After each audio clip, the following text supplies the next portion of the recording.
தமிழ்நாட்டில் பல ஆண்டுகளாக நிறுத்தி வைக்கப்பட்டிருந்த கடலோர ரயில் பாதை திட்டங்கள் மீண்டும் செயல்படுத்தப்பட இருக்கிறது. குறிப்பாக சென்னையிலிருந்து கடலூர் வரையிலான ஈசிஆர் ரயில் பாதை திட்டம், நாகப்பட்டினம் திருத்துறைப்பூண்டி இடையான திட்டம், இது மட்டுமல்லாமல் டெல்டாவின் முக்கிய ரயில் பாதை திட்டமான மன்னார்குடி பட்டுக்கோட்டை இடையான திட்டம் உள்ளிட்டவைகள் மீண்டும் செயல்படுத்தப்பட இருக்குது. இவை அனைத்திற்குமான ஒரு லேட்டஸ்ட் அப்டேட்ஸ் கொடுத்திருக்காங்க. அதை பற்றி தான் விரிவாக இந்த வீடியோவில் நம்ம பார்க்க போறோம். சேனலுக்கு யாராவது புதுசா வந்தீங்கன்னா மறக்காம சப்ஸ்கிரைப் பக்கத்துல இருக்க பெல் ஐகானை போட்டுருங்க. அப்பதான் நம்ம போற ஒவ்வொரு வீடியோட நோட்டிபிகேஷன் உடனுக்குடன் வரும். வாங்க வீடியோக்குள்ள போகலாம். சுமார் 19 ஆண்டுகளுக்கு முன்பு 2007ஆம் ஆண்டு அறிவிக்கப்பட்ட ஒரு ரயில் பாதை திட்டம் தான் சென்னையிலிருந்து கடலூர் வரையிலான ஈசிஆர் ரயில் பாதை திட்டம், மகாபலிபுரம் புதுச்சேரி வழியாக. பல ஆண்டுகளாக கிடப்பில் கிடந்த இந்த திட்டம் ஒரு சில ஆண்டுகளுக்கு முன்பு ஃப்ரீஸ் செய்யப்பட்டு நிறுத்தி வைக்கப்பட்டிருந்தது. இப்போ ஒரு 3 மாசத்துக்கு முன்னாடி இந்த ப்ராஜெக்ட் பாத்தீங்கன்னா அகைன் டீஃப்ரீஸ் பண்ணி அந்த திட்டத்தை செயல்படுத்துவதற்கு தெற்கு ரயில்வே முடிவு செஞ்சிருந்தாங்க. மொத்தமா பாத்தீங்கன்னா 3 ப்ராஜெக்ட் டீஃப்ரீஸ் பண்ணிருந்தாங்க. Athipattu to Puthur, Tindivanam to Tiruvannamalai, Chennai to Cuddalore அப்படி இந்த 3 ப்ராஜெக்ட் பாத்தீங்கன்னா ஃப்ரீஸ் பண்ணிருந்தாங்க, அதாவது நிறுத்தி வச்சிருந்தாங்க. அந்த திட்டத்தை மறுபடியும் செயல்படுத்துவதற்கு முடிவு செஞ்சு அதற்கான அறிவிப்புகள் ரயில்வே வாரியத்தின் சார்பாக வெளியிடப்பட்டிருந்துச்சு. அதன் தொடர்ச்சியாக தற்போது நாடாளுமன்றத்தில் மத்திய ரயில்வே அமைச்சர் அஸ்வினி வைஷ்ணவ் அவர்களே இந்த திட்டம் தொடர்பான தகவலை எழுத்துப்பூர்வமாக பதிலாக கொடுத்திருக்கிறார். அதன்படி 179 கிலோமீட்டர் தூரம் கொண்ட சென்னை கடலூர் புதிய ரயில் பாதை திட்டம் மகாபலிபுரம் மரக்காணம் புதுச்சேரி வழியாக அமைக்கப்பட இருக்குது. இந்த திட்டம் நடப்பாண்டில் செயல்படுத்தப்படும் திட்டம் அப்படிங்கிற ஒரு கேட்டகரியில சேர்த்து அதற்கான அறிவிப்புகளை வெளியிட்டிருந்தாங்க. மொத்தமாக 2670 கோடி ரூபாய் மதிப்பீட்டில் இந்த திட்டம் செயல்படுத்தப்பட இருக்குது அப்படிங்கிறதையும் ரயில்வே அமைச்சர் அவர்களே குறிப்பிட்டிருந்தார். மேலும் இந்த திட்டம் எதற்காக இத்தனை ஆண்டுகளாக கிடப்பில் இருந்தது என்பது தொடர்பான தகவலையும் கொடுத்திருக்கிறார்கள். அதாவது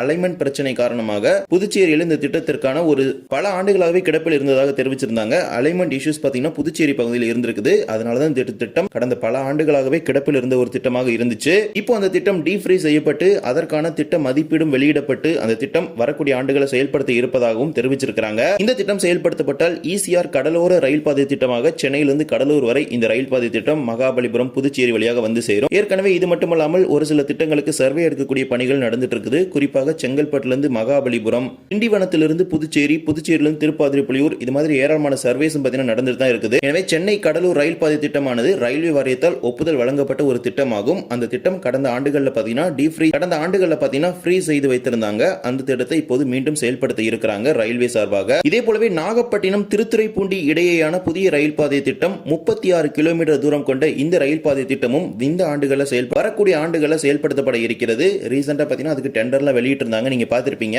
இந்த திட்டத்தை எடுத்துக்கிட்டீங்கன்னா காரைக்கால் பேரளம் அகல ரயில் பாதை திட்டத்துடன் கூடிய ஒரு திட்டமாக இருக்குது. எனவே அந்த திட்டத்தோட பாலங்கள், ரயில் நிலையங்கள் மற்றும் ரயில் ஓவர் பிரிட்ஜ் உள்ளிட்ட கட்டமைப்புகளுக்கு தொடர்பான தகவலை பாத்தீங்கன்னா இதுல குறிப்பிட்டிருக்கிறத நீங்க பார்க்கலாம். இந்த வழித்தடத்துல மொத்தமா 4 ரயில்வே ஸ்டேஷன் வருது. அதுல 2 பாத்தீங்கன்னா பிளாக் ரயில்வே ஸ்டேஷனாவும் 2 ஸ்டேஷன் பாத்தீங்கன்னா ஹால்ட் ஸ்டேஷனா வருது. பிளாக் எடுத்துக்கிட்டீங்கன்னா பாலக்குறிச்சி மற்றும் திருக்குவளை, இது ரெண்டும் பாத்தீங்கன்னா பிளாக் ஸ்டேஷன், அதாவது கிராசிங் ஸ்டேஷனா வருது. 2 ட்ராக் அல்லது 3 ட்ராக்கோட. அது போக செம்பியான் மகாதேவி, எட்டுக்குடி அப்படின்னு 2 ஸ்டேஷன் பாத்தீங்கன்னா ஒற்றை தண்டவாளத்தை கொண்ட ஹால்ட் ஸ்டேஷனா இந்த ரூட்ல வருது. அண்ட் அதே மாதிரி இப்ப அந்த ரூட்ல பாத்தீங்கன்னா அந்த கன்ஸ்ட்ரக்ஷன் பண்றதுக்கான ஒர்க் எல்லாமே ஸ்டார்ட் பண்ணிட்டாங்க அப்படின்னு சொல்ல முடியும். நிறைய ஒர்க்கு பாத்தீங்கன்னா டெண்டர்ல வெளியிட்டு இருந்தாங்க. திருத்துறைப்பூண்டி பக்கத்துல பாத்தீங்கன்னா எர்த் ஒர்க் எல்லாம் நடந்துட்டு இருந்துச்சு. அந்த பிக்சர் நான் டிஸ்பிளேல போடுறேன், அதுல பாருங்க. சோ இது வந்து திருத்துறைப்பூண்டி ஜங்ஷன் அவுட்டர் ஏரியால பாத்தீங்கன்னா மண்ணெல்லாம் புதுசா கொட்டி இருந்தாங்க.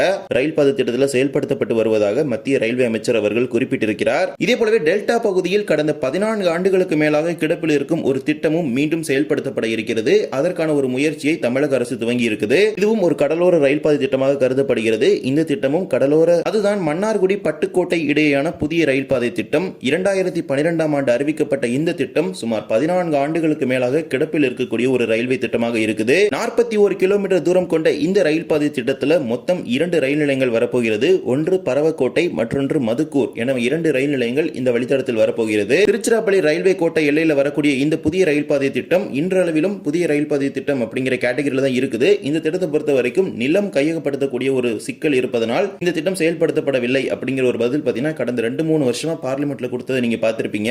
பட் இந்த வருஷம் இந்த ப்ராஜெக்ட்டை அகைன் ஸ்டார்ட் பண்றதுக்கு தமிழ்நாடு கவர்மெண்ட் அப்ரூவல் கொடுத்திருக்காங்க. நிலம் கையகப்படுத்தக்கூடிய பணிகளுக்கு தமிழக அரசு ஒப்புதல் கொடுத்திருக்குது. இந்த திட்டத்தை செயல்படுத்துவதற்கான நிலத்தை கையகப்படுத்துவதற்கு தஞ்சாவூர் மற்றும் திருவாரூர் மாவட்டங்களை உள்ளடக்கி 13 அதிகாரிகளை நியமித்திருக்கிறது தமிழக அரசு. கடந்த சில ஆண்டுகளாகவே பாத்தீங்கன்னா பார்லிமெண்ட்ல ஒரே ஒரு பதில் தான் வந்திருக்கும். ஒன்று, ரயில்வே திட்டத்தை செயல்படுத்துவதற்கான நிலமானது தமிழக அரசின் சார்பாக கையகப்படுத்தி வழங்கப்படவில்லை அப்படிங்கிற ஒரு பதில் தான் கொடுத்திருப்பாங்க. இப்போ இந்த ப்ராஜெக்ட் அகைன் ஸ்டார்ட் பண்ண போறதுனால தமிழ்நாட்டில் அளவுல இந்த லேண்ட் அக்விசிஷன் ப்ராப்ளம் இருக்கிற ஒரு ப்ராஜெக்ட் அப்படிங்கிறதுல இருந்து இந்த மன்னார்குடி பட்டுக்கோட்டை பாத்தீங்கன்னா விடுபடுவதற்கான ஒரு சான்ஸ் பாத்தீங்கன்னா இப்போ உருவாகி இருக்குது. ஏன்னா நிலம் கையகப்படுத்தக்கூடிய எல்லா பணிகளுக்கும் தற்போது தமிழக அரசு தயாரா இருக்குது. கட்டுமான பிரிவு தலைமை பொறியாளருக்கு தமிழக அரசு அனுப்பி இருக்குது.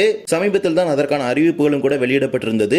இந்த ரயில்வே திட்டத்தை பொறுத்த வரைக்கும் தஞ்சாவூர் மற்றும் திருவாரூர் 2 மாவட்டங்களை உள்ளடக்கி தான் வருது. நிலம் கையகப்படுத்துவதற்கான ஒப்புதல் வழங்கப்பட்டு அதற்கான அரசாணையை தெற்கு ரயில்வேயோட தஞ்சாவூர் மாவட்டம் பட்டுக்கோட்டை தாலுகா பகுதியில் எடுத்துக்கிட்டீங்கன்னா மொத்தம் 89.49 ஹெக்டேர் நிலமானது பட்டா லேண்டா இருக்குது. அது போக 17.63 புறம்போக்கு லேண்ட் பாத்தீங்கன்னா இந்த திட்டத்திற்காக கையகப்படுத்தப்பட இருக்குது. அது போக திருவாரூர் மாவட்டத்தில் எடுத்துக்கிட்டீங்கன்னா 87.53 ஹெக்டேர் பட்டா நிலங்களும் 8.92 ஹெக்டேர் புறம்போக்கு நிலங்களும் இந்த திட்டத்திற்காக கையகப்படுத்தப்பட இருக்குது. இந்த திட்டத்திற்கான நிலத்தை முழு அளவில் கையகப்படுத்தி ரயில்வே துறைக்கு வழங்கும் வகையில தஞ்சாவூர் மற்றும் திருவாரூர் மாவட்டங்களின் வருவாய் அலுவலர்களை நிலம் கையகப்படுத்தக்கூடிய அதிகாரிகளாக நியமித்திருக்குது தமிழ்நாடு அரசு. இந்த திட்டத்தை பொறுத்த வரைக்கும் மயிலாடுதுறை, திருவாரூர், காரைக்குடி, திருத்துறைப்பூண்டி, அகஸ்தியம்பள்ளி மீட்டர் கேஜ்ல இருந்து பிராட் கேஜா மாத்திர திட்டம் இந்த திட்டத்தோட உள்ளடக்கப்பட்ட ஒரு திட்டமா இருக்குது. தனியாக ஒரு புதிய ரயில் பாதை திட்டமாக அறிவிக்கப்படாமல் ஏற்கனவே இருக்கக்கூடிய திட்டங்களுடன் ஒருங்கிணைக்கப்பட்ட ஒரு திட்டங்களா இருக்குது.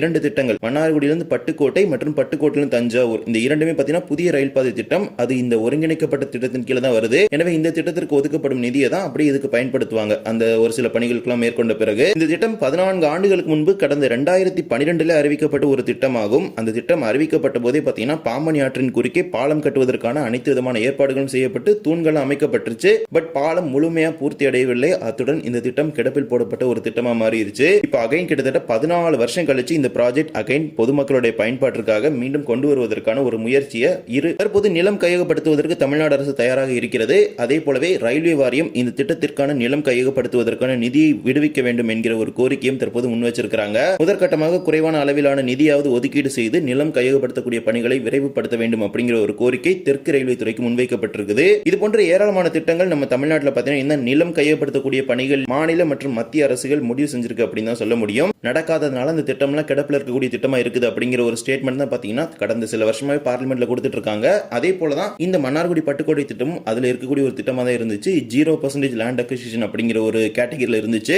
இந்த திட்டம் 14 வருஷத்துக்கு அப்புறம் அகைன் பூஸ்ட் ஆயிருக்கு அப்படின்னு தான் சொல்ல முடியும். வரக்கூடிய ஆண்டுகளில் இந்த திட்டம் முழுமையடைந்தால் மன்னார்குடி என்பது ஒரு முட்டு சந்து, அதாவது டெர்மினஸ் ரயில் நிலையமாக இல்லாமல் ஒரு கண்டினியூஸ் ரயில்வே ஸ்டேஷனா சவுத் டிஸ்ட்ரிக்ட்ஸ், அதாவது நம்ம தென் தமிழகத்தோட கன்னியாகுமரி வரைக்கும் போறதுக்கான ஒரு வாய்ப்பு கூட மன்னார்குடி பகுதி மக்களுக்கு கிடைக்க பெறும். மன்னார்குடியிலிருந்து தென் தமிழக பகுதிகளுக்கு போறதுக்கு என்பதற்கு ஒரு நேரடி ரயில் கூட கிடையாது. இந்த திட்டம் முழுமையடைந்தால் மன்னார்குடியிலிருந்து பட்டுக்கோட்டை, அறந்தாங்கி, காரைக்குடி, மானாமதுரை, விருதுநகர் இந்த மார்க்கமா திருநெல்வேலி, தூத்துக்குடி, கன்னியாகுமரி எல்லா ஊர்களுக்கு போறதுக்கான ஒரு வாய்ப்பு மன்னார்குடி பகுதி மக்களுக்கு கிடைக்க பெறும். இதே போலதான் பட்டுக்கோட்டை தஞ்சாவூர் இடையான ரயில் பாதை திட்டம், இந்த திட்டத்தையும் செயல்படுத்த வேண்டும் என்ற கோரிக்கை பல ஆண்டுகளாக பொதுமக்களிடம் இருந்து வருகிறது. அந்த திட்டத்தையும் விரைவுபடுத்தி அதற்கான நிலத்தை கையகப்படுத்தி வழங்க வேண்டும் என அந்த பகுதி மக்கள், பட்டுக்கோட்டை சுற்றுவட்டார பகுதி மக்கள் கோரிக்கைகள் முன்வைக்கிறாங்க. இதை பற்றி நீங்க என்ன நினைக்கிறீங்க அப்படிங்கறத மறக்காம கமெண்ட் செக்ஷன்ல சொல்லிட்டு போங்க. இந்த ஒரு வீடியோவால தான் இந்த வீடியோ பிடிச்சிருந்தா மறக்காம like and share and subscribe, பக்கத்துல இருக்க பெல் ஐகானை போட்டுருங்க. அப்பதான் நம்ம போற ஒரு வீடியோட நோட்டிபிகேஷன் உடனுக்குடன் வரும். இன்னொரு வீடியோல சந்திக்கலாம். தேங்க்ஸ் ஃபார் வாட்சிங்.